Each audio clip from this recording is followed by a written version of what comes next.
Welcome to another episode of your favorite talk show. Yes, I'm going to keep on saying it until you get it in your head. This is the place where we talk about issues that every woman is intimidated to talk about, but we bring those to the public eye.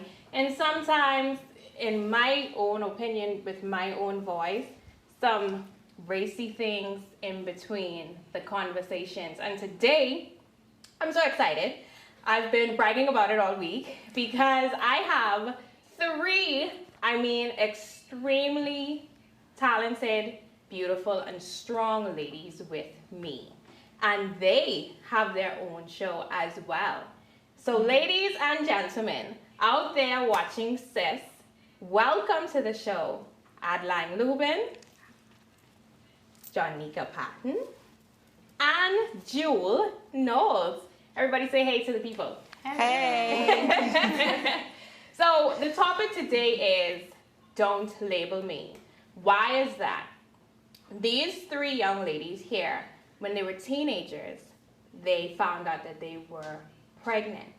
And the first thing that I want to ask all of you is, when persons, the public, found out that you were pregnant, what were the labels that they pinned on you? I would say they depend on she fast, forward. That sounds like us. Of course, persons would have said that I'm fresh, like she said, fast forward. They would have said that she wasn't brought up the right way, you know. Yeah. And that's crazy because you grew up in church, Right. Oh, okay. What about you, Johnny? Well, some person said, well, they know it was going to happen. So whatever that means.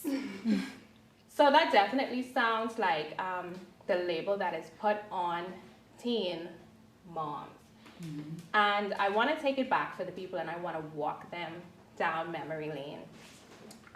Adeline, can you give us a bit of insight on who you were before becoming a mom? Like who Adeline was during her high school years? Well, basically, before I would have became a mom, I was always known to be, she thinks she better than other persons because of, they have this stigma that if you're Haitian descent, you're not supposed to have nice things or looked apart, or you're just supposed to come to school looking any kind of way. So I was always that teenager, always keeping up with hairdos, buying the latest, wearing the latest fashion per se. So I would say that, and then I would have been partying. Right. Partying. Who doesn't party in high school? I was in the clubs. Who does like Charlie's? I tell him my age. I just say Charlie's. It was Charlie's, and it was Waterloo. I think it was what that one name now, the fish fry. What that was? It wasn't Uptown, Blue Lounge. No. Cocktails and drinks. Cocktails and drinks. That's what it was. My God.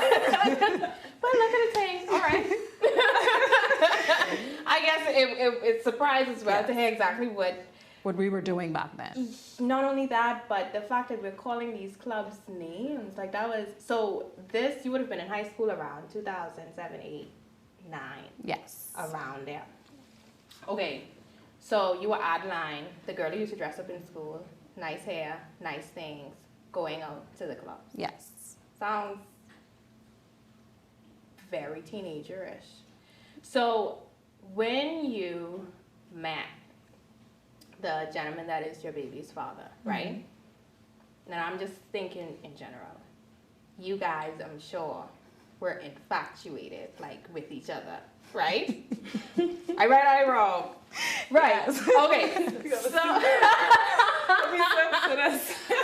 infatuated by each other. So also, I would think, I just taking it back to my high school year. I used to write like names in the back of my book. And then you would like write like Danielle and their last name. And right. So that's the kind of thing that was going on. Right. So to become sexually active with him, for me, isn't like a, oh my God type of thing. Right. Because when you're that young, infatuation is natural. And those things happen. Now, I also have to ask you, when, like, talking to each other, I'm trying to make sure I put it right. You both were of the understanding that the feeling for each other was mutual. Right.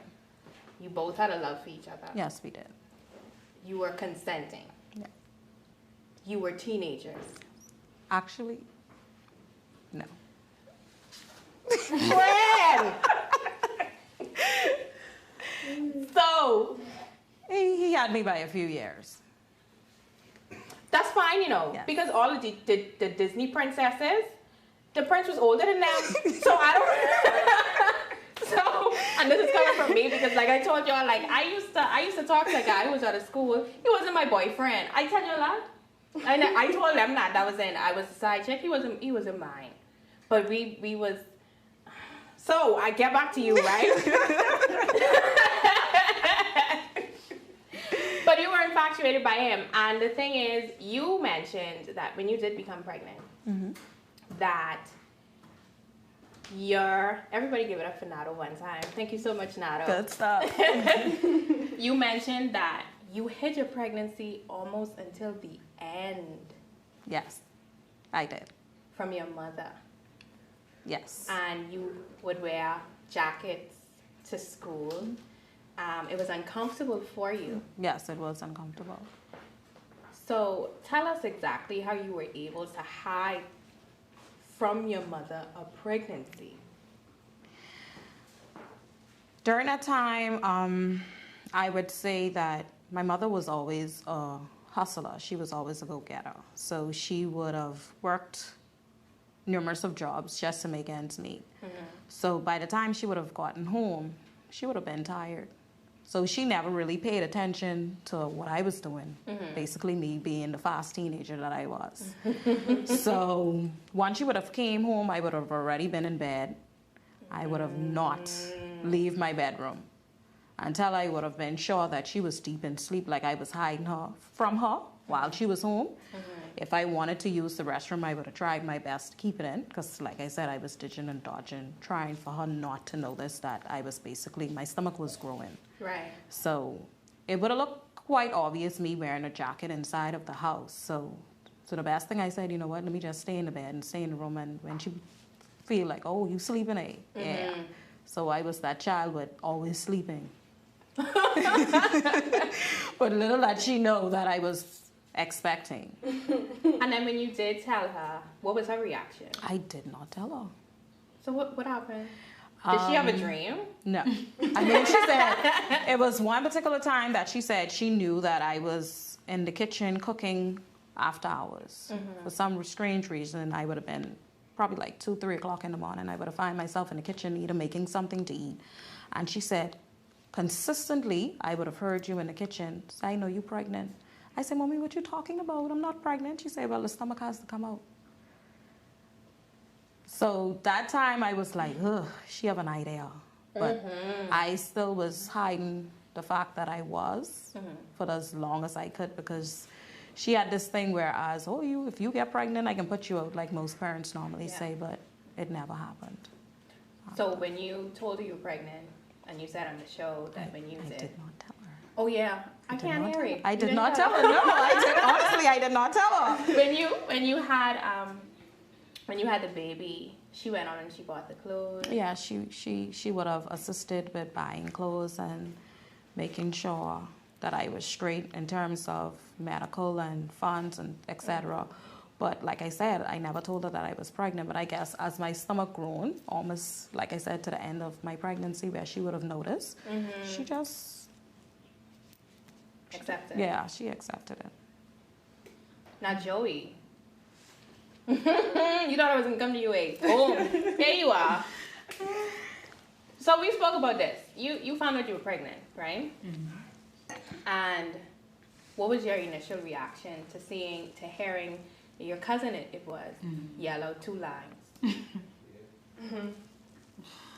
Oh my gosh, I can't believe it. I was in denial. I was pacing up and I was in denial when I saw it. Started crying. I couldn't believe that. So you said that when you found out, you called your sisters. Yes. You were on a phone call.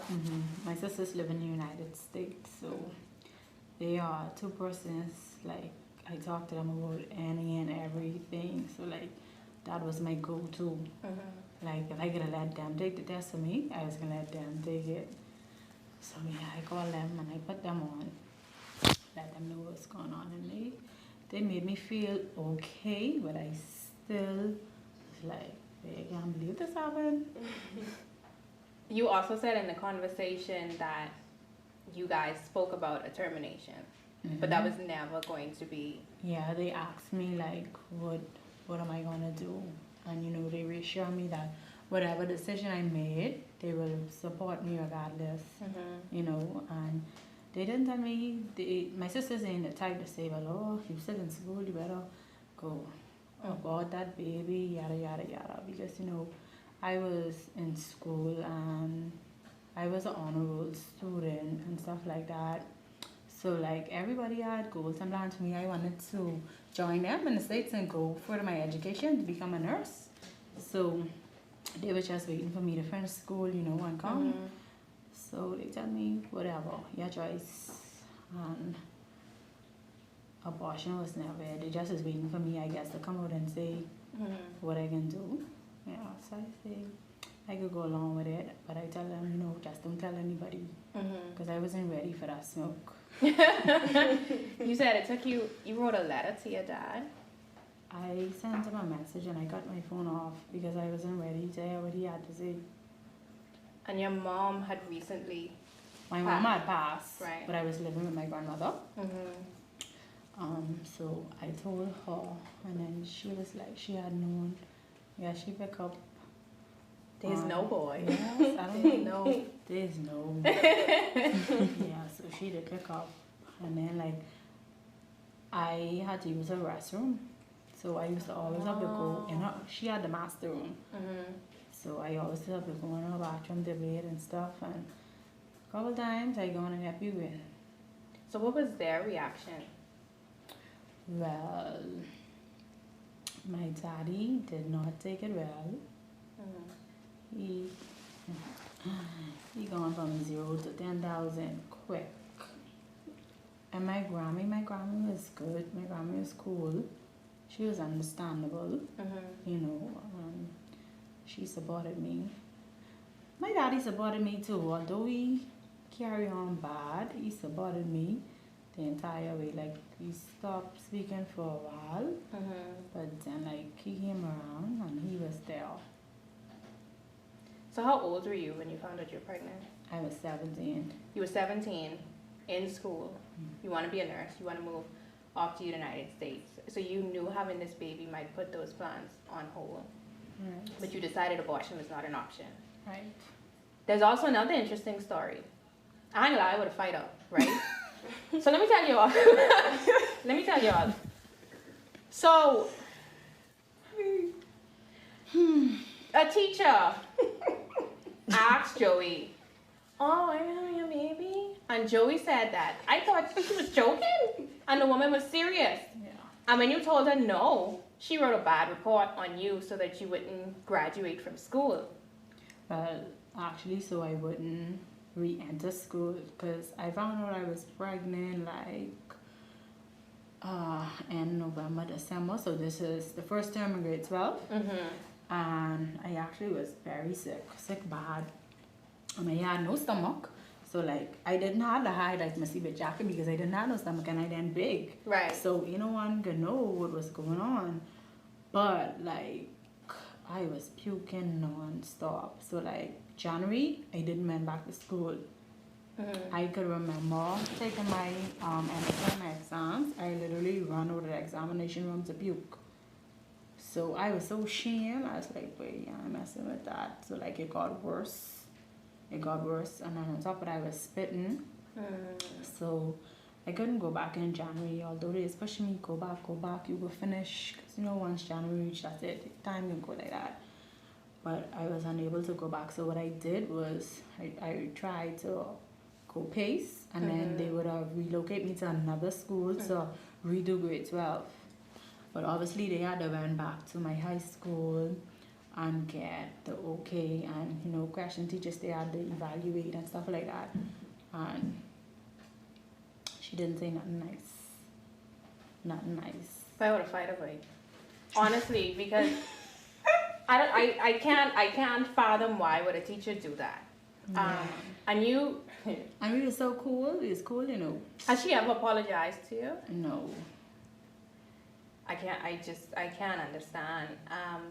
You and Adeline have a similar story when it comes to your school experience about the discomfort in school that you had to go through. And then you said it one time, you said, I used to wear a jacket, but you know some people, they catch on.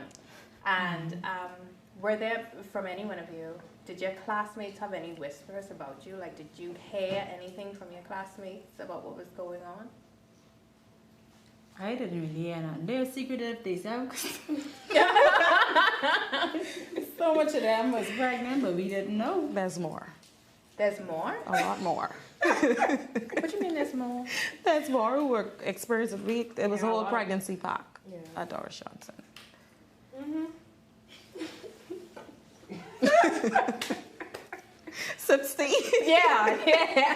Yeah. Okay, so let me get to Jewel. Hold on. Let me get to Jewel. Jewel. Me and Jewel came from the same primary, junior, and senior school together. Jewel, question. When you found out you were pregnant, what was your reaction? Ooh. Well, when I first found out I was pregnant, I was in denial. Like, I was literally pacing around because I was like, my daddy could kill me. But I actually found out late. I actually found out when I was like 3 months. So it was like, okay, let me see if I could try get rid of this, or see if I could try hide this as long as I could. But I was hurt. I was ashamed. I was just, you know, sad. It was depressing. Because, you know, it's a lot of persons who know me to be the smart, popular person or whatever. So it was a lot going on. A lot of things to accept and a lot of things to put to the public. So, yeah, that was my reaction. And your parents' reaction? Your mom was cool. Well, my mom, when she first found out, she cried, of course. She was really disappointed, I would say. She just was trying to find out the best way to deal with it in terms of medical care, schooling, etc. But she took it really hard. She basically went through all the emotional roller coasters with me, with persons bad-mouthing me, etc. On the other hand, my dad, that was rough. I had to write a letter to him to get that message across to him. So he got that from his brothers and family who would have consulted him at that time to receive that message, and that didn't go too well, but he got the message. Of course, I packed my bags and left. And you went by your grandparents? Yeah. Wow. And it took him a while to actually speak to you? Yeah, it took him a while. He didn't speak to me until until my daughter turned about 6 months. Yeah, so I moved back home, but right before my pregnancy, I moved back home. Right before I had baby, I should say. You moved back home? But he wasn't speaking to me during that time. So, I knew Jewel for quite some time. I didn't know you guys, but Jewel, when I found out, word hit the streets, Jewel pregnant, and I was like, Jewel fresh anyway. Like, it wasn't like, wow, like surprising. Yeah. But the thing is, all of us are just teenage girls. I think 98% of teenage girls are fresh, honestly. Because we have hormones that are raging. We have the boys that are there. We have infatuations. So, like I said, I used to get picked up from school. And I never was brave enough. Like, I couldn't build up the muscle to actually have sex, but I used to do freshness. Right. So, Jewel wasn't no different than me. Right. I was in the club. I was having fun. I was sleeping. So you were sleeping out. We ain't never sleep. So does that count? Like, we was up. So that don't count as sleeping out, right? I just was out the house. You sleep. That's still considered sleeping out. You didn't sleep at home. But we was... You slept out, but you stayed awake. So all of us was doing things, right? And one thing that's for sure with, I think, 100% of women is all of us do not have the abundant knowledge when it comes to sex. Well said. We are not taught the realities of sex. I agree. We are not taught to control our hormones. Women are very emotional, so as young girls as well. Mm-hmm. Yes. We are excited, talking sweetness in your head, and you just butterflying up. Nice, well. And a guy comes to you and you're already having sex, and he's probably using a condom in the beginning, but even like he comes to you and say, "Oh, I feel better raw." You never was taught. I'm so sorry for all those who just watching this for the first time. This is how I speak. He come to you and say, "Take off the condom and feel better raw," and because you're trusting him because of the infatuation, Right. you go ahead and you do it. Now he ain't lie. So I'm told. It feels better raw. Sorry, my church watching this, but. It does feel better raw, so he isn't lying, and then you get yourself entangled into something, and now it's like, what do I do? And even then, it's like, what do I do? The public is throwing stones at you, but you're throwing stones at me, but all us doing the same thing. And I have a story I want to share with you guys. It's story time. You want to hear the story? Stay tuned after this commercial break.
Hello world, it is your girl Danielle here, and I am switching up the game just a little bit and bringing you a new way to live remote in the 21st century.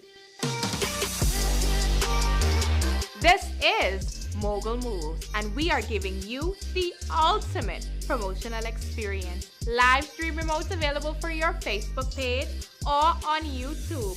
Book us today for all of your promotional needs.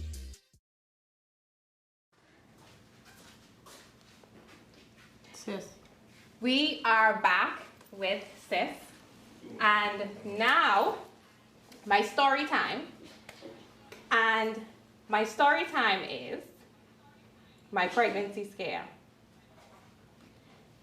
So I wasn't in high school. I was like 19, right? I'm still a teen, 19. And I slept out at an infamous hotel on the Cable Beach Strip. Slept out, right? And again, I couldn't muster up the courage to have sex. But we do freshness. And one of the freshness involves like closeness with the genital areas, right? And fact, and I don't know where the hell I get it from.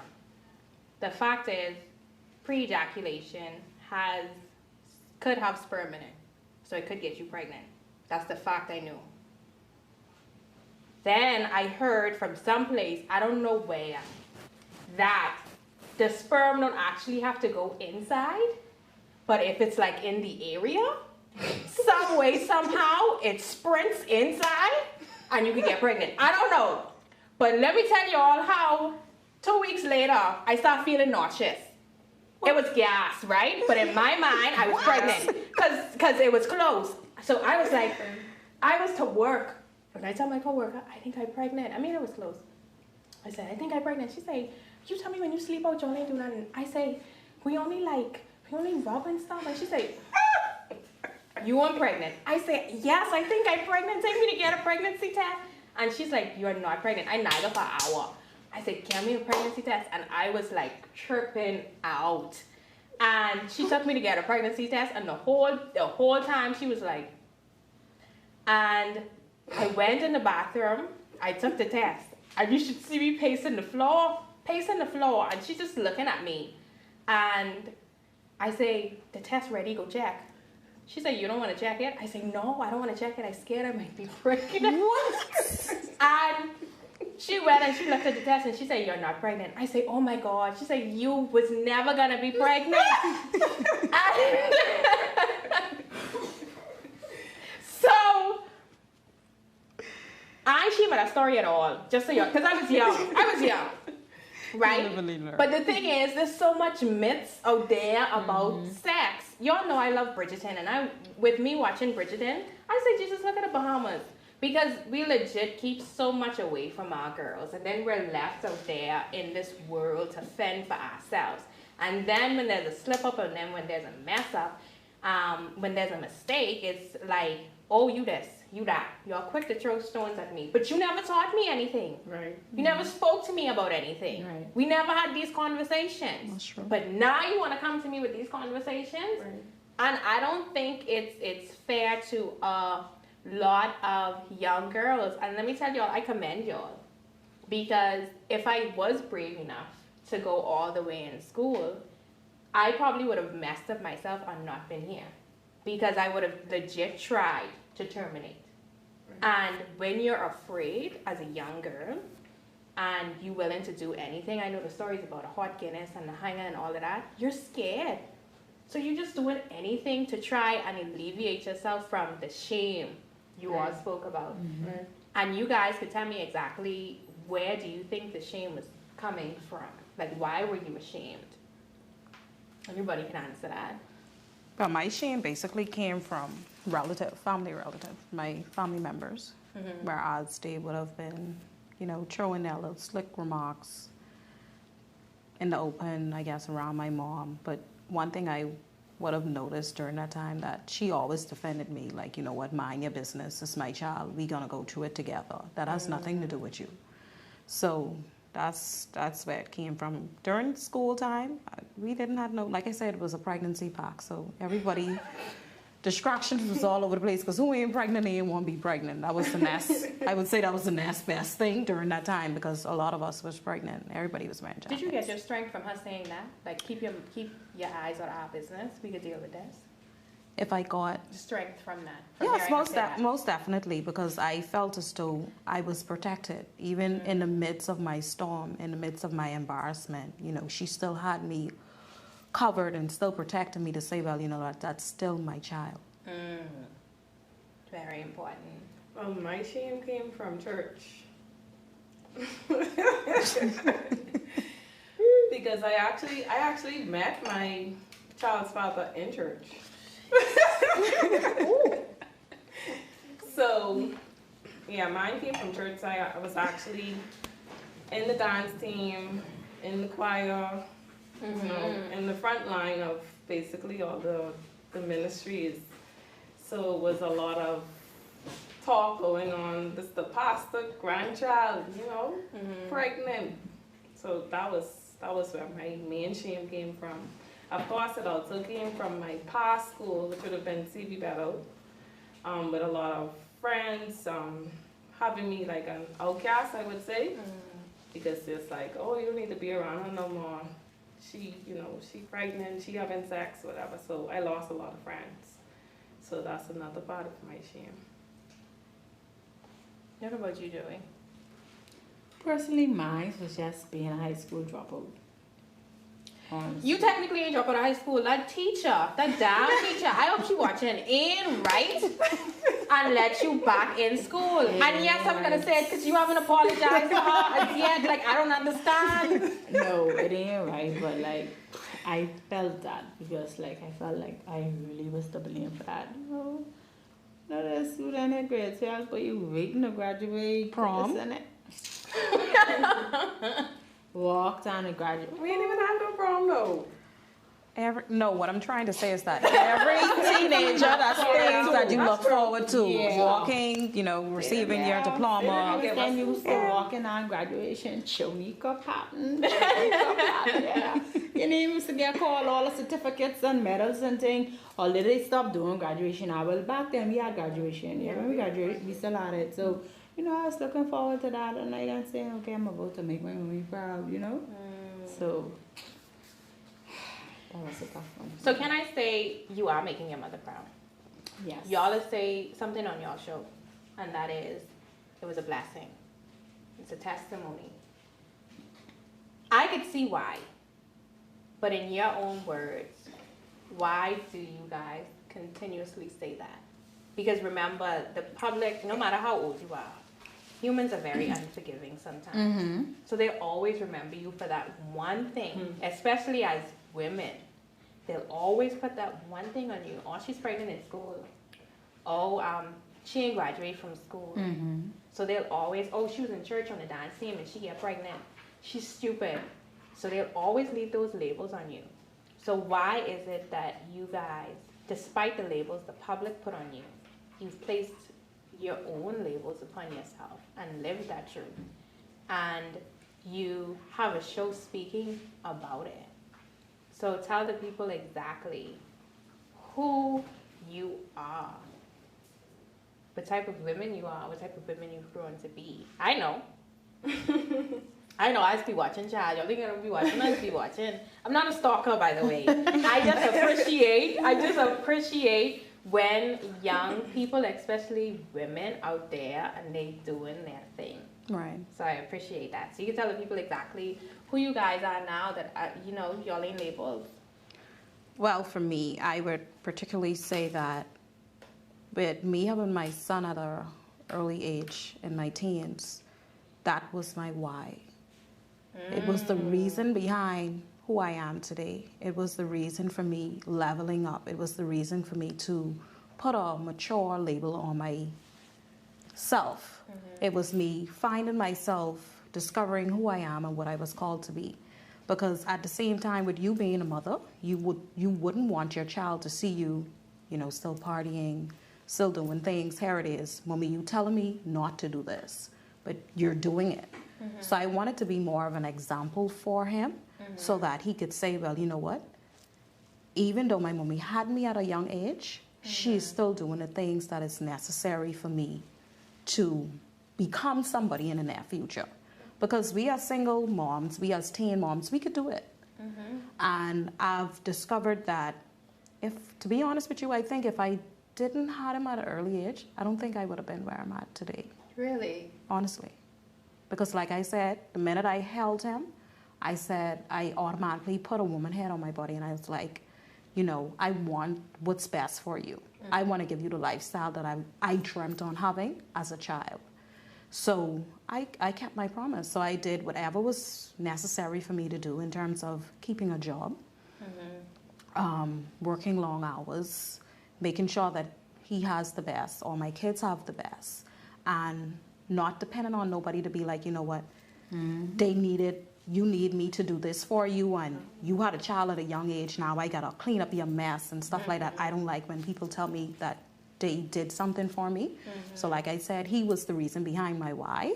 And like they say, that's why I consider him being a truly a blessing, because where would I be today? Yeah. And it birthed your ministry. Yes. And we often learn from experience. Experience is the best teacher. And with that experience, even though I was not ready and prepared for it, it forced me to grow myself, to prepare myself, to say, well, you know what, even though I don't know what I'm doing, but I'm willing to learn. What about you, Jewel?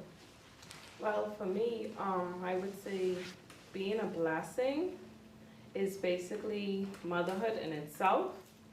Um, you are able, I mean, like becoming a mother, everything just shifts, you know. It's something you have to embrace, something you have to accept, you know, something it consumes you, it molds you into being who you are. So it really transformed me personally. My daughter, she's 13 now, so she's a teenager, so it's it's a tug. It's actually a tug of war right now for me because I'm head over heels on her now because I don't want her to make the same mistakes I made. So basically, her watching me now is like, okay, mommy is a hard worker. Mommy killing the entrepreneur game. And I could watch. She always just look at me and she just says, "Mommy, you up all night? Like, yeah, you need to come sit down with me and learn this and don't focus on boys, you know. Focus on getting your money, the Bible, and your books." That's what I used to tell her. So basically, that's a blessing that she's actually moving in the right direction. You know, everything that I would have wanted to do, she's doing in terms of dance, choir, etc. She's much wiser than I am, I must say. She's not naive at all. But yeah, that's what I have to say. So, sorry. I don't have to grab the wine. I'm looking for tissue. I'm so sorry.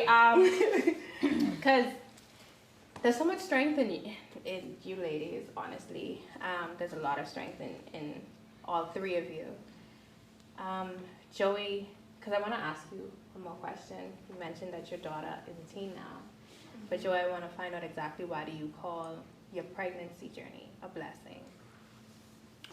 Well, like the saying goes, it was tea for them, for the testimony for us. Because they already label you, they already talk about you, they already counted you out, they already say you don't amount to nothing, right? But the baby stop, the baby come here, and then the thing about it is, everyone was be talking, they be the same said who even ain't involved in your life, like they ain't helping you, they ain't doing nothing for your baby, they ain't checking, you know, like none of that. So like, why do you even let what people say get to you? It shouldn't even matter. So like the leveling up is for you personally and not for other persons. Like it don't even matter. Like you can't even put on no show you say you doing it to give them something to talk about because it's self-gain for yourself. It's for yourself. So like I feel so accomplished from like where I was and where I'm at now because like at one point like I thought having a child like I really wouldn't have been able to accomplish nothing after that for real. You know, like but then I had a wake up call. I had to catch myself and say, hey, it's not the end of the world. Like when my son came around, like before he came around I should say, I was the type I like to go, I like nice things, I like to travel and stuff like that. So I was used to having my own thing. So now he come around, I have to share. You know? So nothing is yours. Okay, so like the money daddy used to give me and stuff, it ain't enough. It ain't enough no more. So I had to change my mindset because it ain't only about me no more. So like I had to go there and I had to work and I had to make things happen and put things in place and stuff like that. And he is such a blessing in my life because he motivates me, he encourages me. Oh my God, I so love my son. I love him different. And like, he have the same spirit I have, like the go-getter spirit, the husband spirit. Listen, you don't have to tell him nothing. He wants something, he can work and he can make him money and he can get that. And like, he helped me out. Like I don't have to ask. I don't have to ask for help. I don't functions or whatever. He there, mommy. You need me to do this, mommy. You need me to do that. I tired. I got it all day, mommy. I got you. Cooking me breakfast, rubbing on my foot, doing all these things. So like, my child is a blessing in my life. a big blessing. And like, I thank God because I thank God I didn't go down the route of abortion, because like I think he pushed me into doing a lot of stuff I was doing, because I don't think I would have been interested if I didn't have this child looking up to me. I don't think I would have been interested. And like, so many kids are attached to me. So many kids. I only have 2 of my own, but a lot of kids are attached to me. So like, you really have to be careful what you're doing and how you're doing it, because you have a lot of children watching you. Yeah. You know, and they showing you love. They want to do what you're doing. So listen, you have to be on top of things. Yeah, you have to keep up. So Julie, I want to ask you, because you mentioned your daughter's a teenager now, what advice would you sit down and give to her about sex? Well, I'll let her know that she should keep her leg closed. Because this is what I was telling her, keep your leg closed, because only thing out there is AIDS and baby. Yikes. The man come and go. They come and they go. Sometimes they stay and sometimes they don't stay. They had a swing, so Literally.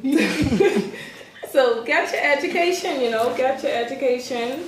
Stay focused, and you will always, eventually the right person will find you. Yes. Just stay in your box. I have to say that stay in your box. But I find that she has adapted to what I used to do, because I used to hang with guys a lot. So that's her now. She hang with guys, which I don't have a problem with it. But just have to just encourage her to just keep focused, keep her leg closed, and just stay in her box. So that's the advice I'd give to anybody. And if you happen to be in a predicament where you find yourself doing freshness. You see how I get everybody using my word? Freshness. Yeah, make sure that you protect yourself. Yeah. Or run for your life. Because that's what I wish I did do back then. Run. Just run. Because sometimes it doesn't mean you any well. Yeah. A lot of guys, I would say, don't have the right intention for women or for girls. And I mean, like how we would say, it's infatuation. We get butterflies at that young age, and you feel like, oh, this is love, and he loved me, leave me alone. You don't want nobody to tell you nothing. Right. So it's like, you have to let them know that I done been down this road, other game left to play. So, just listen to what I have to say, because I already know every lie they can tell you and try to get in your pants with. I already done been there. So just take caution and stay in your box. Joy, I have to ask you, what would you say to a female that got pregnant, but she does not want to go back to high school, or she's ashamed, or she cannot get back into high school? I'm not going to let that go until the woman apologizes. She cannot get back into high school. So what would your advice be to her? Because when you're in that predicament, see, now you don't have the advantage of holding a diploma in your hand. So what advice would you give to her? Well, my advice would be to not give up. Like, if that door get closed in your face, try another rope, try another door, because I know it'll be discouraging, and something like that would automatically make you want to give up. But I don't think giving up is not an option. Like I say, try another route. Or, well, I was in government school. I don't really know how private sector does it. But we have a lot of technical places too now that's offering high school diploma.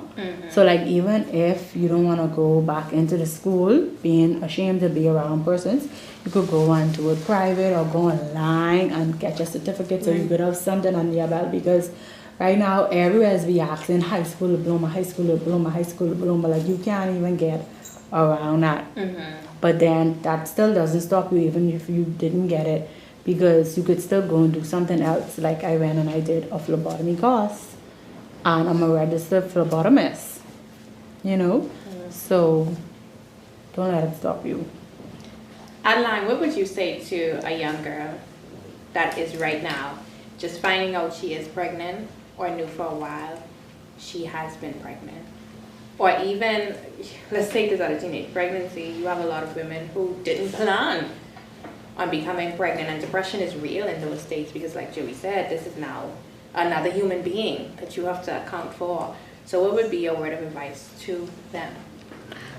I would simply say, trust the process. I strongly believe one should always trust the process, because at the end of the day, we have to understand that our book has already have been written.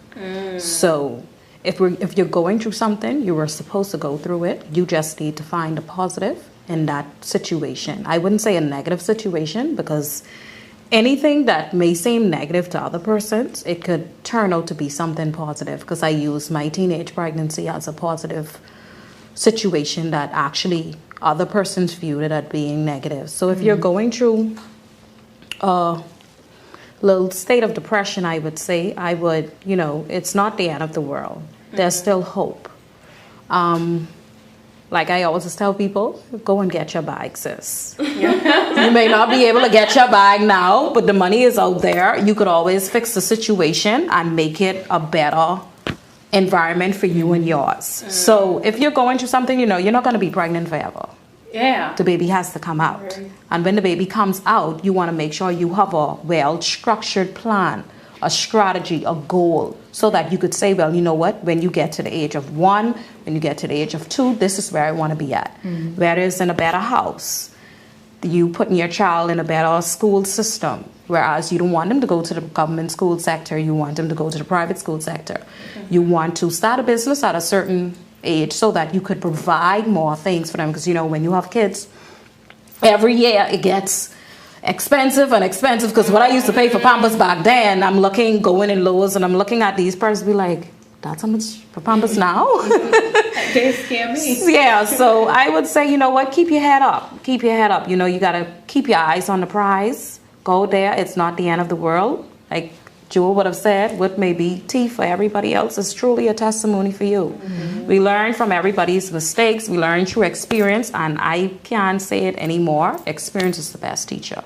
Because what I went through, it's no different from what she went through. It's just that what we did when we were going through our differences. A whole word. A whole word. Thank you so much, ladies, for coming here on S.I.S. I appreciate you guys so much. No problem. And this is the first time that you are here. I noticed I did say first time that you are here, which signifies that there will be a second time that you are here. So what we do here on S.I.S is, at the end of the show, we have a cheers to us moment. And that is, we go around the table and we say what we are cheersing to. Okay. So, who wants to start? I always go last, by the way.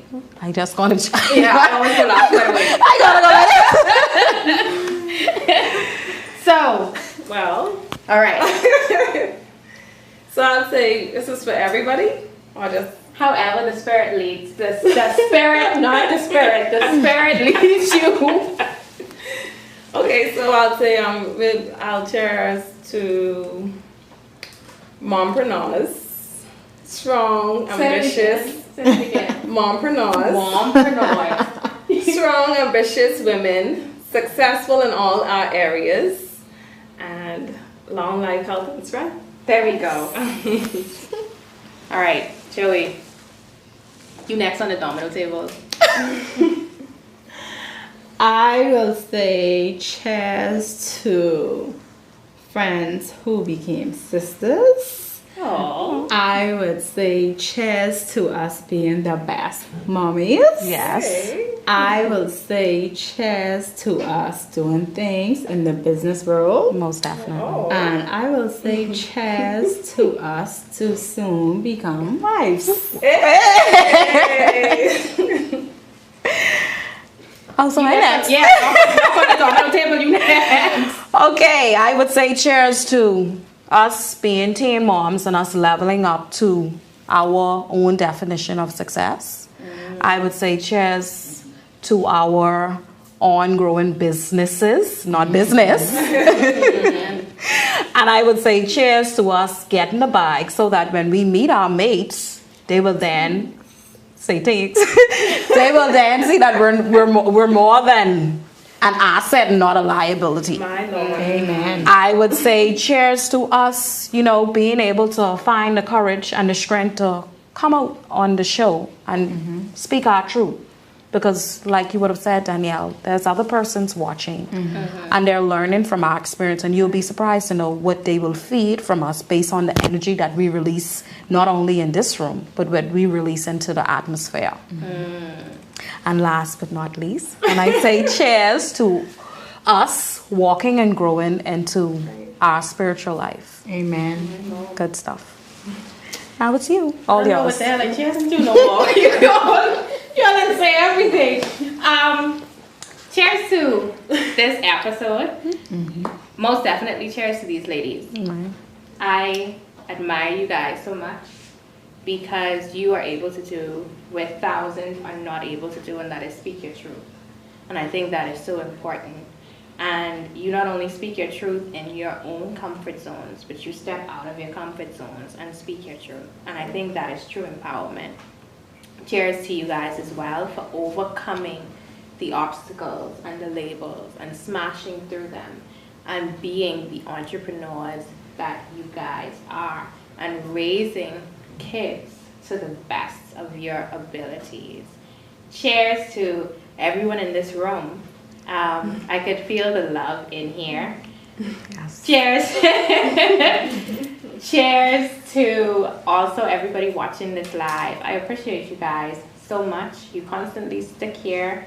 You show up for sis. You share sis. And I appreciate and love you guys so much. And also cheers to more open conversations that not only expose truth, but also empower generations. Yes. Thank you so much for watching your favorite talk show, Sis. See you next time.